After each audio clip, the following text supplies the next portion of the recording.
the School of Computer Science at the University of Michigan, condemns retired professor's tweets about female recruitment. The University of Washington's Bill Melinda Gates Center for Computer Science Engineering. The University of Washington's Paul G. Allen School of Computer Science repudiated a tweet by one of its emeritus faculty members who claimed that half of the female STEM faculty in the U.S. were hired over more qualified men. The January 1 tweet came from Pedro Domingos, who joined the UW faculty in 1999 and gained the emeritus title after retiring in 2020. He is the author of The Master Algorithm, recommended reading by Bill Gates, and also bookshelf background in Chinese President Xi Jinping's 2018 annual address. He has almost 50,000 Twitter followers. Domingos was similarly denounced by the UW last winter for comments he made online in a debate about AI ethics. University of Washington computer science professor emeritus Pedro Domingos. His latest tweet was also condemned by the editor of Science magazine Holden Thorpe, university researchers nationwide,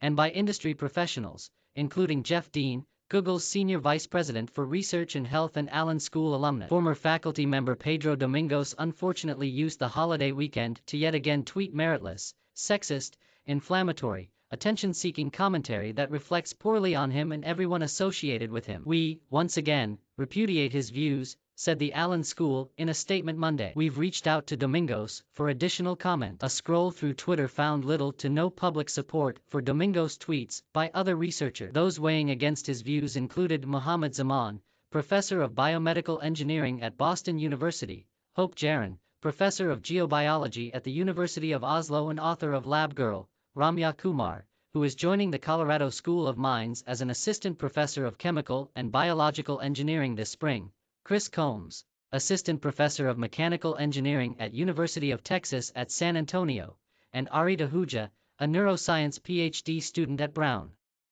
University. "The first time you're targeted by a Twitter mob, you're shocked," Domingos tweeted. "The second you just shrug." Pedro Domingos' tweet and responses by scientist Jennifer Gallbeck, a professor in the College of Information Studies at the University of Maryland College Park, criticized Domingo in a series of tweets and said he lacks data to support his view. "In terms of data to back his claim up, there really isn't any," Goldbeck told GeekWire. "None of the evidence Pedro presents supports his point and, in fact, most of it contradicts him." Domingos linked to a 2010 report from the National Academies of Sciences, Engineering, and Medicine examining faculty hiring in several STEM fields. That report showed that the percentage of women who received the first job offer exceeded the percentage in the candidate pool. But the report also noted the possibility that better qualified women may have applied to academic jobs, and that fewer women PhD graduates than men entered the academic job market, highlighting the leaky pipeline in which women abandon academic careers at higher rates. Gallbeck noted that Domingos did not provide evidence for another statement: "Affirmative action means women get hired over men even when they're less qualified." Jennifer Gallbeck, University of Maryland, College Park Information Studies professor, said Gallbeck, "There is no affirmative action or quotas at my university or any other I know of." He, of course, provides no source for his claim, she said. Ed Lazowska, longtime UW computer science professor and former chair of the computer science department, also rejected Domingos' claim, noting that the UW is bound by a state anti-affirmative action initiative. "The women we admit to our degree programs, and women we hire to our faculty, are every bit as qualified as the men," he said. "It's the law." Lazowska added, "Diversity is essential to the quality of any organization and the quality of its output, diversity of backgrounds, of experiences, of strengths, of perspective." Domingos' tweets this week brought renewed attention to the gender gap in STEM careers and barriers women face. A report by the National Academies in 2018 documented pervasive gender harassment of women, involving demeaning behavior and implications that they do not belong in science. Sexist hostility, such as comments that women were not smart enough to succeed as scientists, were reported by 25% of female engineering students and half of female medical students in one university system. While women have seen gains in education and employment in most STEM fields over the last few decades, the proportion of computer science bachelor degrees awarded to women declined after 2000. That's only begun to rise in the last few years. 19% of bachelor's degrees in computer science were awarded to women in the U.S. 2017 to 2018, and 23% of doctorates, according to a recent Pew Research Center report. Women in STEM jobs. Lazowska pointed to a range of efforts by the Allen School to be welcoming to women and increase student and faculty diversity. The Allen School, for instance, belongs to the Building Recruiting and Inclusion for Diversity program, an initiative to increase the diversity of undergraduate computing programs. That initiative is led by Harvey Mudd College,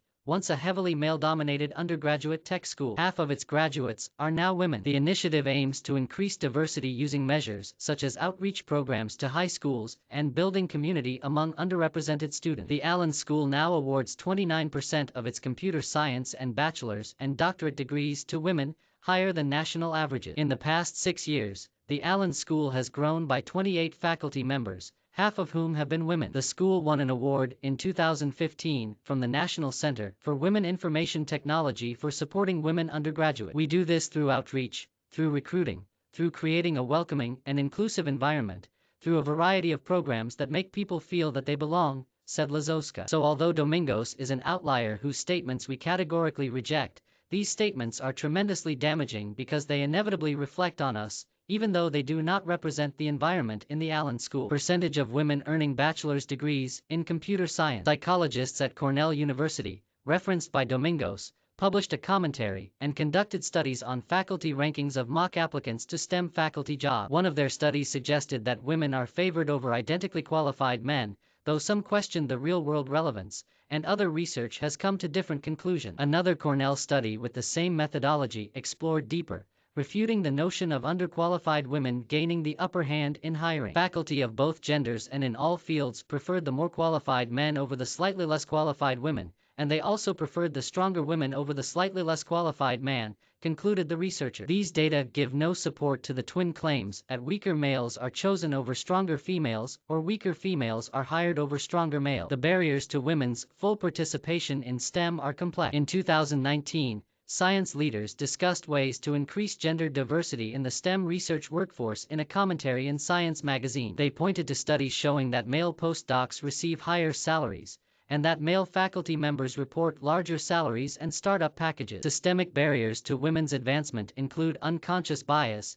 social and cultural factors such as domestic labor burdens, and sexual and gender-based harassment. They concluded. Percentage of women awarded doctorates in STEM field. Views that women somehow have less ability for STEM careers are still not uncommon. Google in 2017 fired an engineer for attributing gender disparities in tech largely to biology. In an internal memo, several other employees agreed with him, according to a report. Stuart Regis, a principal lecturer at the Allen School, in 2018 wrote a controversial essay with a mix of messages about gender disparity in computer science, saying that women can code, but they often don't want to because of cultural reasons. According to the science commentary, many institutions have instituted policies to improve mentorship and support faculty diversity, for instance adding an extra year on the tenure clock for new parents. More work remains to make STEM a welcoming and fair place for women, said the author. Among other measures, they suggested that institutions track metrics for quality of mentorship, as well as institutional service, a burden often borne disproportionately by women. Gallbeck said that as a woman in computer science,